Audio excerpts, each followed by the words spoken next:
4 राज्यों और एक केंद्र शासित प्रदेश में चुनाव लगभग संपन्न होने के कगार पर है। पश्चिम बंगाल में 3 चरणों के मतदान को अगर छोड़ दें तो सभी 4 राज्यों में मतदान संपूर्ण हो चुका है। 2 मई को नतीजे एक साथ आने हैं। लेकिन इस बीच 2 प्रमुख राष्ट्रीय दलों, एक तो सत्ताधारी बीजेपी और विपक्ष में बैठी कांग्रेस के बीच में खासी प्रतिद्वंदिता देखने को मिली। और इसी प्रतिद्वंदिता के बीच से हम एक राज की बात आपके सामने लेकर आए हैं। कैसे स्टार आपका स्टार बदल सकते हैं।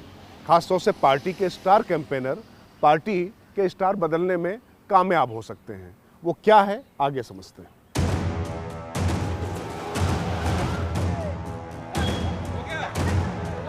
बंगाल में प्रचार करने उतरी बीजेपी की पलटन आसमान से सड़क तक दिख रही है। स्टार प्रचारक मनोज तिवारी हाथ से रिक्शा खींचते दिखे। सवारी भी बीजेपी सांसद की ही थी। इसलिए राज की बात में समझिए कि कैसे सितारों को मैदान में उतारने के मामले में बीजेपी मैदान मारती दिख रही है, जबकि हाथ का हाथ तंग नजर आ रहा है।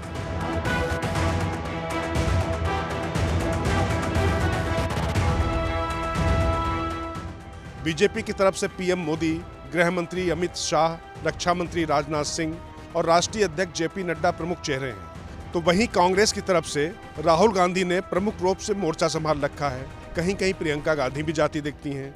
लेकिन बात जब स्टार प्रचारकों की सेकंड लाइन की आती है तो अंतर साफ नजर आता है। जहां बीजेपी के पास स्मृति ईरानी, बीएस येदियुरप्पा, धर्मेंद्र प्रधान, निर्मला सीतारमण, योगी आदित्यनाथ, शिवराज सिंह चौहान जैसे राष्ट्रीय नेताओं की फौज खड़ी है, वहीं कांग्रेस के पास उन बड़े नेताओं का टोटा हो गया है जिनकी राष्ट्रीय छवि है और जिनके चुनावी मंचों पर मौजूद रहने से मायने काफी बदल जाते हैं। खास तौर से दशकों से जो कांग्रेस की फर्स्ट लाइन यानी प्रथम पंक्ति के नेता रहे हैं, वो बागी हो चुके हैं।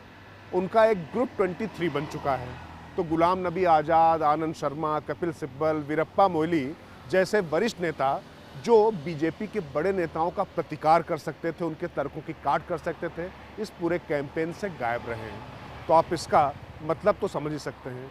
वहीं बीजेपी की सधी और तेज धारा के बीच में कांग्रेस के पैरों के नीचे से रेत खिसकती जा रही है। एक तरफ जहां बीजेपी के पास प्रांतीय, क्षेत्रीय, जातीय और हर तरह के समीकरण को प्रभावित करने वाले स्टार कैंपेनर्स की फौज खड़ी हुई है, वहीं कांग्रेस का 5 राज्यों का प्लान राहुल, प्रियंका और स्थानीय दलों के साथ गठबंधन पर ही आधारित नजर आ रहा है। और इतना ही नहीं, जिस पश्चिम बंगाल में सबसे बड़ा घमासान है, वहां राहुल और प्रियंका पहुंचे ही नहीं। कांग्रेस के सियासी संघर्ष की कहानी असम तक ही सिमटती नजर आने लगी है। ऐसे में राज की बात यह है कि पेट्रोल से लेकर आदमी तक की जिन बुनियादी जरूरतों को लेकर कांग्रेस का एक बड़ा प्रहार बीजेपी पर हो सकता था, वो नहीं हो पा रहा है। इसकी वजह साफ है, वो ये कि जिन नेताओं ने शिखर तक कांग्रेस को पहुंचाया, उनमें से कुछ हाशिए पर हैं तो कुछ पार्टी से नाराज।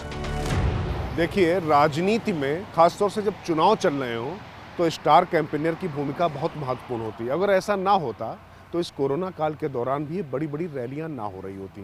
वो चाहे बीजेपी हो या कांग्रेस, सब बड़ी बड़ी रैलियां कर रहे हैं। उनमें आपके दमदार नेता जब कुछ बोलते हैं तो उसका माहौल पर फर्क पड़ता है। और इस मामले में निश्चित तौर पर कांग्रेस बीजेपी से कमतर साबित हुई है।